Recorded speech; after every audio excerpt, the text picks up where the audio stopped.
안녕하세요. 아하 신약의 설통도 길라잡이 10강 3차 전도여행과 에베소 교회 세 번째 강의 고린도 사역과 귀환입니다. 10강은 모두 6개로 구성이 되어 있는데요. 오늘은 그 세 번째 고린도 사역과 귀환이 되겠습니다. 사도벌의 전도여행은 모두 4차례에 걸쳐 진행이 되고 있는데 오늘 다루는 것은 그 세 번째 3차 전도여행입니다. 4년에 걸쳐 진행이 됐고 아시아 지역 그리고 3차 전도여행과 연관되어서 고린도 전후서 로마서를 사도 바울이 집필을 했죠. 바울의 3차 전도여행의 진행은 안디옥에서 출발해서 에베소 그리고 두로아를 거쳐서 마게도냐로 가게 되죠. 다시 아가야로 갔습니다. 여기에서 배를 타고 바로 두로나 가이사랴로 가야 되는데 그렇지 않고 생명의 위협을 느껴서 육로로 진행을 하게 되죠. 마게도냐로 갔다가 두로아로 거쳐서 밀레도에서 에베소 장로들을 만나고 작별 인사를 한 다음에 배를 타고 다시 바다를 거쳐서 두로, 가이사라, 예루살렘 이렇게 해서 3차 전도여행이 진행이 됩니다. 고린도에서 3개월간 체류하게 되죠. 그때 로마서를 기록합니다. 이때 이제 이방인 교회들부터 예루살렘 모교회를 돕기 위해 모금한 연보를 마무리하는 상황이 되겠습니다. 사도행전 20장 2절에 그 지방으로 다녀가며 여러 말로 제자들에게 권하고 헬라에 이르러 드디어 고린도에 도착을 했습니다.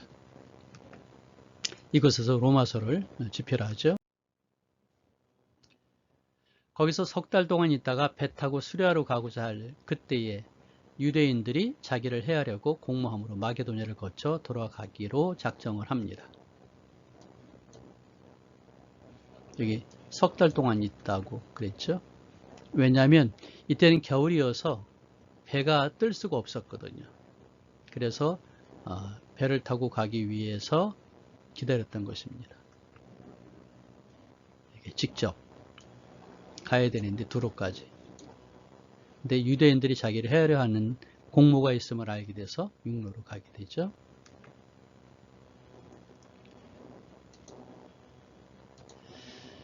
이제 바울은 아시아 지역에서의 그 연보를 다 모았고 예루살렘을 가려고 합니다.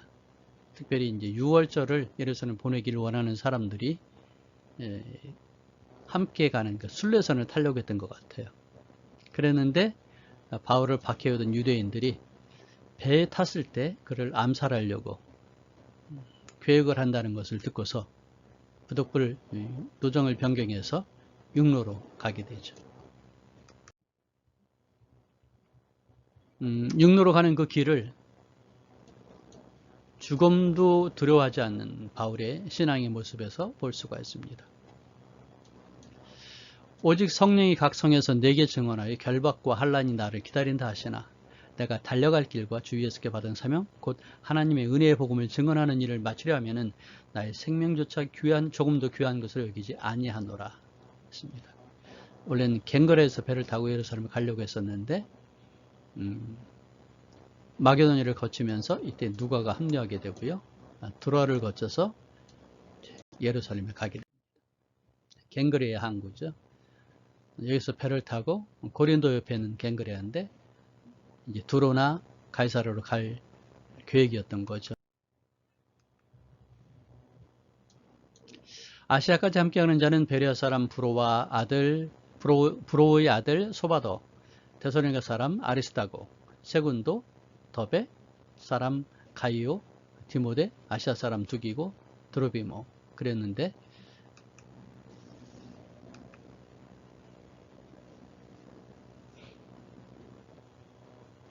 이제 겨울에는 배가 뜨지 않잖아요. 그래서 봄이 되어서 일단은 일행들을 두로아로 보내죠. 그리고 바울은 육로를 통해서 갑니다. 자, 7사람에 대한 정리해 볼까요? 베레아 사람 브로의 아들 소바도와 데살로니가 사람 아리스도다고와 세군도, 이 세 사람 마게도냐 사람입니다. 그리고 더베 사람 가이오와 및 디모데, 갈라디아 사람이죠. 그리고 두기고와 드로비모는 아시아 사람. 그래서 아시아까지 함께 가는 자 이렇게 얘기했는데, 이 사람들은 이제 바울을 동행했다기보다는 수행을 했다라고 말하는 게 낫겠고요. 각각 아시아 지역 교회에서 연부를 모았고, 그것을 이제 대표가 되어 가지고 바울과 동행하면서 운반하는 것이죠. 그러니까 바울이 결코 자신의 손으로 이 연보를 관장하지 않았다. 이것은 상당히 의미가 있는 그런 바울의 처세인 것 같습니다. 그죠? 그래서 대표들에게 맡겼다.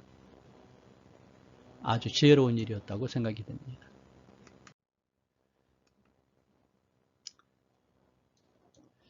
우리는 무교절 후에 빌립보에서 배로 떠나 닷새만에 드로아에 있는 그들에게 가서 이레를 머무니라. 이때가 이제 50년 무교절이니까 3월달이죠. 3월 하순. 그리고 빌립보에서 누가가 합류했습니다. 그리고는 드로아로 갔죠. 그 주간의 첫날에 우리가 떡을 때려 하여 모였더니 바울이 이튿날 떠나고자 하여 그들에게 강론할세 말을 밤중까지 계속하며 무리가 모인 윗다락에 등불을 많이 켰는데 유도고라는 청년이 창에 걸터 앉아 있다가 깊이 졸더니 바울이 강론하기를 더 오래 하며 졸음을 이기지 못하여 3층에서 떨어지거늘 이렇게 보니 죽었는지라. 이 청년이 떨어져 죽었어요. 그랬는데 바울이 하루 더 머물게 됩니다. 이 청년을 살리고. 왜 그랬을까? 우리는 이 유두고를 상당히 부정적으로 봅니다. 과연 그럴까요? 그렇지 않습니다. 보시면 주간의 첫 안식, 주간의 첫날 그랬는데, 이게 이제 개정개혁은 주간이라고 그랬고, 그 다음에 개혁성경은 안식 후라고 그랬습니다. 보시면 엔데테, 미아톤, 사파톤 그랬는데, 이게 이제 안식이에요. 근데 영어로는 위크라고 해서 주간 그랬는데, 우리 이 개정개혁이 이렇게 주간으로 했고, 그 다음에 원래는 개혁성경에서는 안식이라고 그랬습니다. 뭐 같은 얘기가 되겠죠. 그래서 그 주간의 첫째 날 혹은 안식 후 다음 날에서 주일을 말하는 겁니다. 보면은 처음에는 초대교인들이 안식일에 모였지만은 점점점 주일날 예배를 드렸다는 것을 여기서 볼 수 있게 되겠죠. 그래서 아주 중요한 언급입니다. 떡을 떼려 그랬는데 이 떡을 뗀다는 건 뭐죠? 애찬이 있고 성찬이 있는데 여기서는 성찬으로 보게 됩니다. 왜냐하면 이때가 많은 무리가 한꺼번에 모였잖아요. 그 다음에 또 한 가지는 저녁 시간이 아니라 한밤중입니다. 이때 배가 부르도록 먹는 애찬이 될 수는 없잖아요. 그래서 우리는 이것을 성찬으로 보게 됩니다. 바꿔 말하면 주님의 부활을 기념하는 날로 우리가 볼 수 있게 되겠죠. 다음날 출발해야 되니까 늦은 시간까지 이렇게 말씀을 증거하는 시간을 가졌던 것이죠. 그랬는데 유두고가 창에 걸터 앉아 있다가 깊이 졸더니 바울이 강론하기를 더 오래 하며 졸음을 이기지 못하여. 봅시다. 깊이 졸았다는 얘기는 뭘까요? 현재 분사로 점점점 잠에 빠져드는 과정을 보여주는데, 그리고 졸음을 이기지 못하여, 이 말은 부정과거 분사로서 계속된 졸음의 결과로 완전히 잠에 걸어떠진 객관적인 상태를 보여줍니다. 왜 이런 일이 생겼을까 하면 유두고는 노동자였습니다. 그래서 아침부터 해가 질 때까지 하루 종일 노동을 했어요. 그러니까 말씀에 관심이 있었지만은 너무 졸렸습니다. 결국은 졸다가 잠에 빠질 수밖에 없었던 것이죠. 또는 당시 많은 등불을 켜게 되니까 방안이 더워지기도 하고 타오르는 기름에 검은 연기가 나와서 공기를 흐리기도 하고 해서 산소 부족 현상이 일어날 수도 있다는 것이죠. 3층이었으니까 어떻겠어요. 저도 이제 강의를 할 거나 설교할 때 보면 강단이 좀 높잖아요. 그러니까 긴 시간 지나면 상당히 탁하게 됩니다. 어려운 것이죠. 그래도 제가 이제 설교를 할 때 느끼는 것인데 분명 설교가 재미있거든요. 그래서 앞에 있는 분들이 또랑또랑 잘 보시는 걸 보는데 어쩌다가 이렇게 조시는 분을 발견하게 됩니다. 그럼 제가 좀 마음에 섭섭한 마음이 생기죠. 하지만 받고 얘기하게 되면 제가 조는 경우는 어떻을까 하면 말씀을 사모하긴 하지만 어쩔 수 없는 경우들이 있습니다. 어떻게? 전날 밤을 새웠을 때 아마 유두고도 마찬가지 상황이 아니었을까라고 생각을 합니다. 그래서 등불을 많이 켰다라고 하는 진술하는 걸 보아서 유두고가 떨어진 사건에 대해서 누가는 부정적인 게 아니라 긍정적인 측면에서 기록하고 있다. 이렇게 우리가 봐도 좋을 것 같습니다. 그래서 너무 유두고를 욕하지 않았으면 좋겠어요. 우리는 앞서 배를 타고 아소에서 바울을 태우려고 그리로 가니 이는 바울이 걸어서 가고자 하여 그렇게 정하여 준 것이라. 그래서 이제 우리는 배를 타고 갔습니다.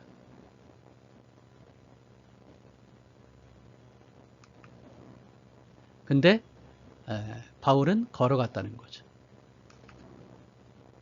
그래서 미둘레네로 가게 되죠. 사실은 이 도보로 간다는 것은 위험하거든요. 왜 그랬을까 하면 아마 묵상을 하려고 하지 않았을까. 사실은 예루살렘으로 가는 것이 어떤 것인지 바울은 알고 있었잖아요. 자신의 사명을 생각하면서 주님의 은혜를 간절히 구하지 않을 수가 없었을 것입니다. 그런 의미에서 바울이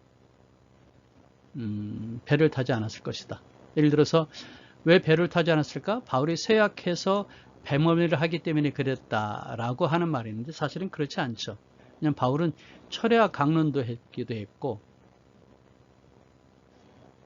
그래서 강한 사람이었거든요. 그런 의미에서 이 육로로 가는 것은 특별한 의미가 있는데 아마 묵상을 하면 가기 위해서 그랬을 것이다 라고 우리가 생각해도 좋을 것 같습니다. 자, 지금 드로아에서 아소를 가게 됩니다. 여기가 항구 아소가 되는데요. 보시면 가장 빠른 길이 차로 52분 그리고 예를 들어서 이렇게 가는 게 가장 빠르겠죠. 그 다음에 두 번째 요리 이렇게 돌아가면 1시간 8분 그리고 더 돌아가면 1시간 36분 되는 길입니다. 자, 바울이 이 드로아에서 아소까지 걸어갔습니다. 무엇을 생각하면서 갔을까? 우리가 성경 본문을 읽으면서 한번 마음속에 그려봤으면 좋겠어요. 그래서 이 지도를 일부러 띄웠습니다. 바울이 이 길을 걸으며 묵상했습니다. 예루살렘에 가면 죽음이 기다릴 텐데 내가 어떻게 해야 할 것인가? 미돌렌의 항구입니다. 중세대 지은 성벽 있고요. 성벽. 풍차도 있고요. 여기 이제 기호섬입니다. 기호.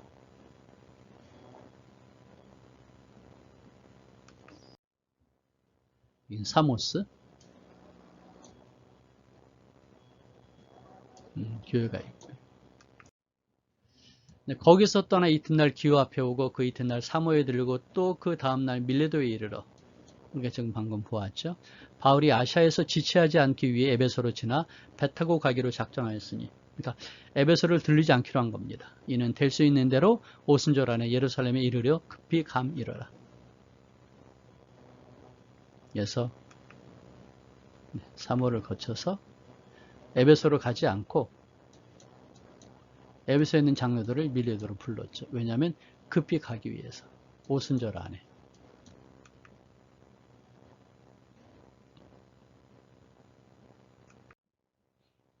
밀레도 항구입니다.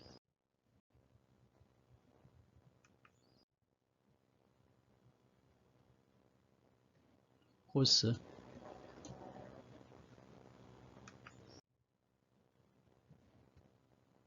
바다라.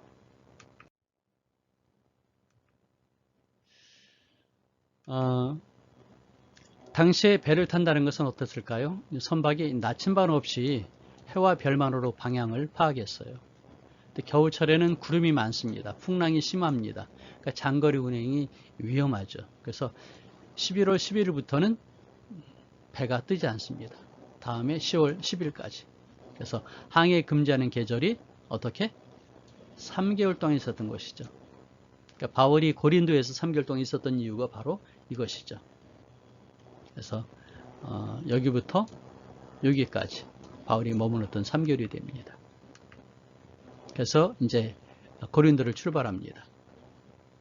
그랬는데 일행을 먼저 드로아로 보내고 바울은 마게도를 거쳐 빌립보를 거쳐서 가게 됩니다.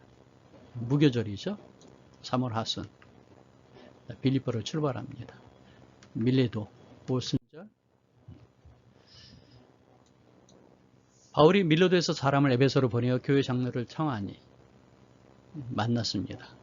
모든 겸손과 눈물이며 유대인의 간계로 말미암아 당한 시험을 참고 주를 섬긴 것과 유익한 것은 무엇이든지 공중 앞에서나 각 집에서나 거리낌 없이 여러분에게 전하여 가르치고, 이 이야기들을 보게 되면 에베소 2년 3개월 동안에 이 바울의 사역이 얼마나 힘들었는지를 얘기해 주고 있지요.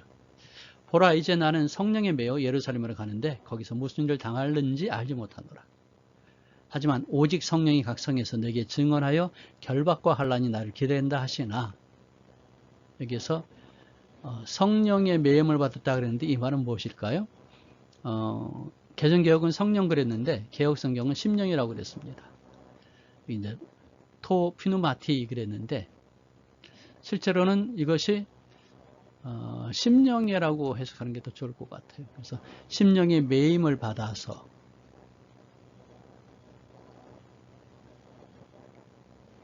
이 앞에 있는 그 고난을 확실하게 예견하긴 했지만은 성령의 지시로 가지 않을 수 없는 당연성 속에서 느끼는 하나의 내적인 압박, 마음의 상태, 이것을 심령의 매임을 받았다는 것이죠. 마음이 매임을 받았다, 힘들다, 곤고하다, 그런 얘기입니다.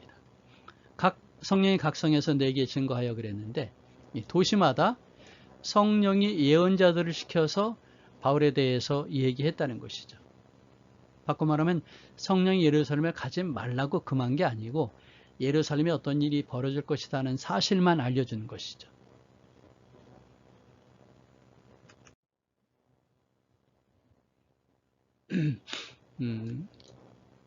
모든 사람의 피에 대하여 내가 깨끗하니 하는 얘기를 했습니다. 이게 좀 독특하죠?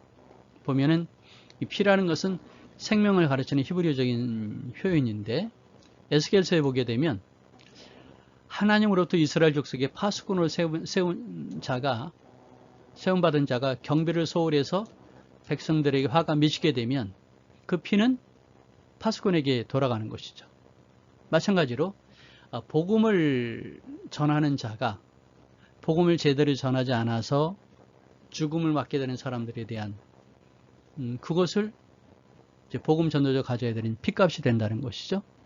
그런데 바울은 모든 사람의 피하여 내가 깨끗하다는 얘기는 내가 모든 사람에게 복음을 열심히 전했다. 그래서 복음을 맡은 자로서의 자기 책무를 고백하는 표현이 됩니다. 이렇게 말할 수 있는 것은 그가 얼마나 열심히 이 전도 사역에 매진했는지를 보여줍니다.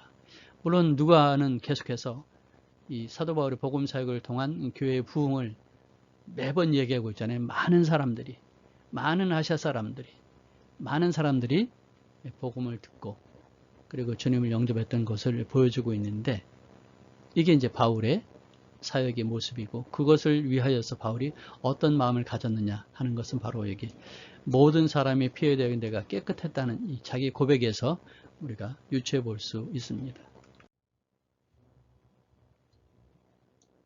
내가 떠난 후에 사나운 이리가 여러분에게 들어와서 그 양떼를 아끼지 아니하며 하면서 이제 에베소 교회의 장로들에게 권면하죠.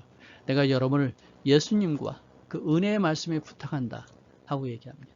그래, 교회를 든든히 세우는 것은 무엇일까요? 지도자 물론 중요하죠. 하지만 예수님과 하나님의 말씀이라는 사실을 우리가 잊지 않았으면 좋겠습니다. 그래서 성경을 열심히 읽는 것, 이것은 우리가 설교를 듣는 것만큼이나 중요한 일이고, 성경을 열심히 묵상하는 것, 이것은 우리가 누구에게 가르침을 받는 것만큼이나 중요한 것이거든요. 그러니까 개개인이 자주적으로 성경을 읽고 묵상하는 일들이 정말 중요한 것입니다.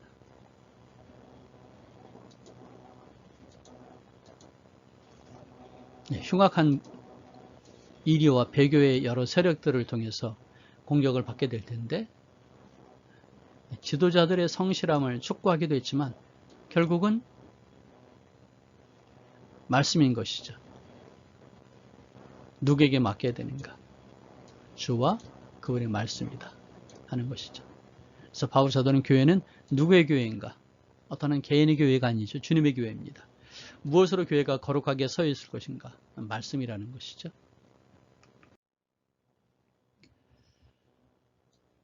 에베소 장로들의 모습입니다. 다 크게 울며 바울의 목을 안고 입을 맞추고 다시는 그 얼굴을 보지 못하게 한 말로 말미암아 더욱 근심하고 배에까지 그를 전송하니라. 여기 작별된 유대인들의 이게 관례적인 인사를 소개하는 것이긴 한데 사실은 찐하죠. 다 크게 울며. 목을 안았다는 것은 요셉이 그의 아우 베냐민을 만났을 때 했던 일입니다. 또 아버지 야곱에게 했던 일이니까 목을 안고, 이 말은 상당히 찐한 얘기입니다. 그리고 입을 맞췄다고 그랬는데, 입을 맞추는 것은 미완료 시제인데 점잖게 한번 쪽 했던 것이 아니고요. 격정에 차서 연거푸 입을 맞추는 것을 말합니다. 이게 미완료 시제는 계속 한 번, 두 번, 세 번, 네 번 계속 한다는 얘기거든요. 다 크게 울며 바울의 목을 강하게 끌어안고 입을 계속해서 맞추며, 이렇게 번역을 하면 좋을 것 같아요. 에베소 장로들의 그 마음을 이해하시겠습니까? 우리가 그들을 작별하고 배를 타고 바로 고스로 가서 이튿날 로도에 이르러 거기서부터 바다라로 가서 베니게로 건너가는 배를 만나서 타고 가다가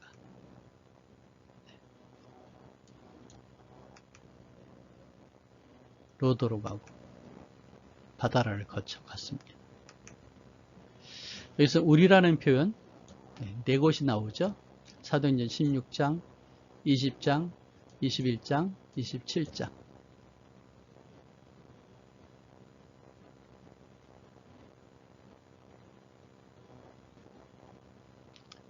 여기에서 말하는 우리는 헌금 전달자들이 이 안에 담겨 있다는 것이죠. 구브로를 바라보고 이를 왼편에 두고 수리아로 항해하여 두로에 상륙하니. 구브로입니다. 구브로를 바라보고 왼편에 두고, 그러니까 이쪽으로 간 것이죠.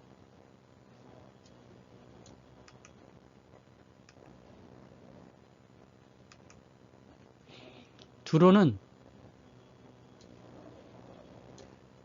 베니게에 더불어서 시돈과 더불어서 베니게의 오래된 항구입니다. 여기가 이제 베니게가 되는데, 항상 이 번영과 부패의 표본이었어요. 늘 책망의 대상이었습니다. 두로는 바다라에서 닷새의 항해거리가 있었는데 이곳에 왜 구태여 정박했을까? 가이사르를 가지 않고 아마 특별한 일이 있었을 거예요. 이 배 자체 그러니까 바울이 탔던 배의 그 기본 목적지였다는 것이죠. 그래서 거기에 짐을 내리기 위해서 어떤 짐?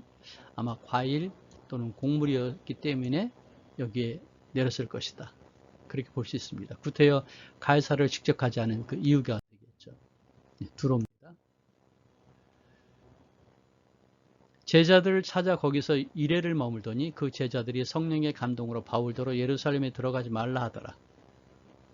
이 여러 날을 지내는 우리가 떠나갈 때 그들이 다 그 처조와 함께 성문 밖까지 전송하고는 우리가 바닷가에서 무릎을 꿇어 기도하고 서로 작별한 후 우리는 배에 오르고 그들은 집으로 돌아가니라. 성령의 감동으로 교훈을 나누게 됩니다. 바울은 예루살렘에 가고자 했고 성령의 인도를 받은 것이었지만 두로의 성도들은 성령의 감동을 받아서 바울이 예루살렘 가면 어떤 일이 생길지 알게 된 것이죠. 바꿔 말하면 성령께서 바울을 가지 말라고 한 게 아니라 예루살렘에 가면 어떤 일이 있을 것이라는 것을 알려줬다는 얘기죠. 가지 말라고 한 것은 성령의 감동을 왔다고 했던 성도들이라는 것이죠. 성령께서 하신 것이 아니고. 두를 떠나 항해를 다 마치고 돌레마에 이르러 형제들에게 안부를 묻고 돌레마이를 거쳐서 가이사르를 가게 됩니다. 돌레마이가 조금 우리한테 생소할 수 있죠. 이건 원래는 이 악고라고 하는 곳으로 구약에서는 불려지는 곳인데요. 돌레마이. 여기는 가이사라입니다. 가이사르 도착했더니 그에게 딸 넷이 있으니 처녀로 예언한 자라. 그는 빌립 집사를 말하죠.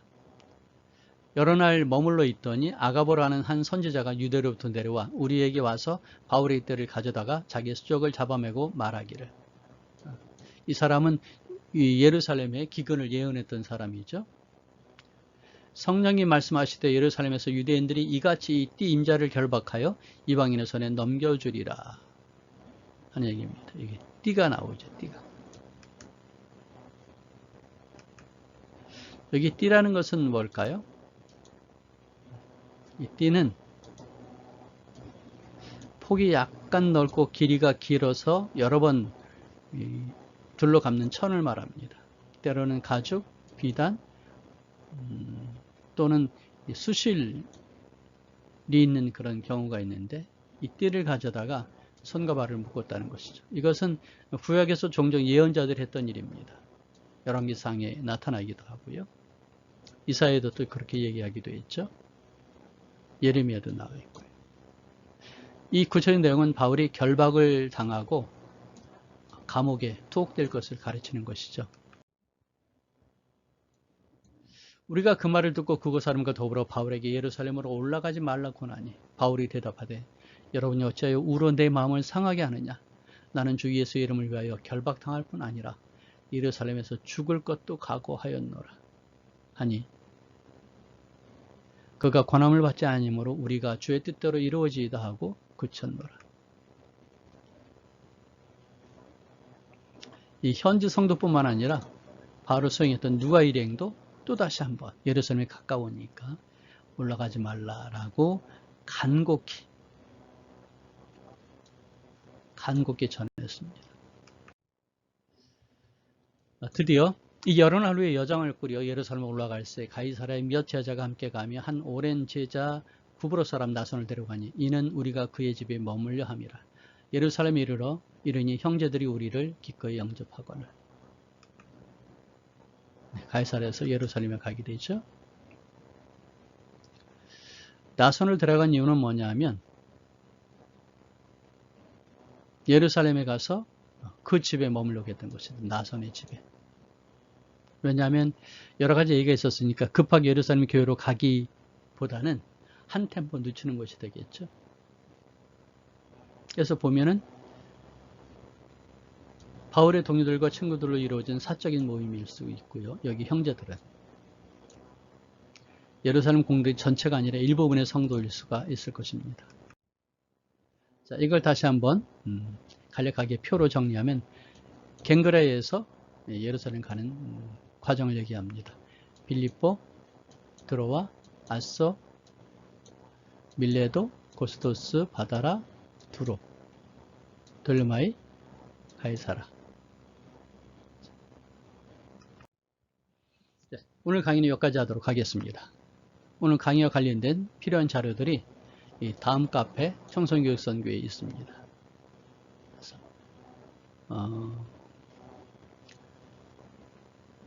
로마서 기록에 대한 얘기가 나와 있고요. 그 다음에 오늘 강의했던 강의의 PPT의 PDF 파일이 있습니다. 한번 방문하셔서 다운받으셔서 성령님께 참고하시면 좋겠습니다.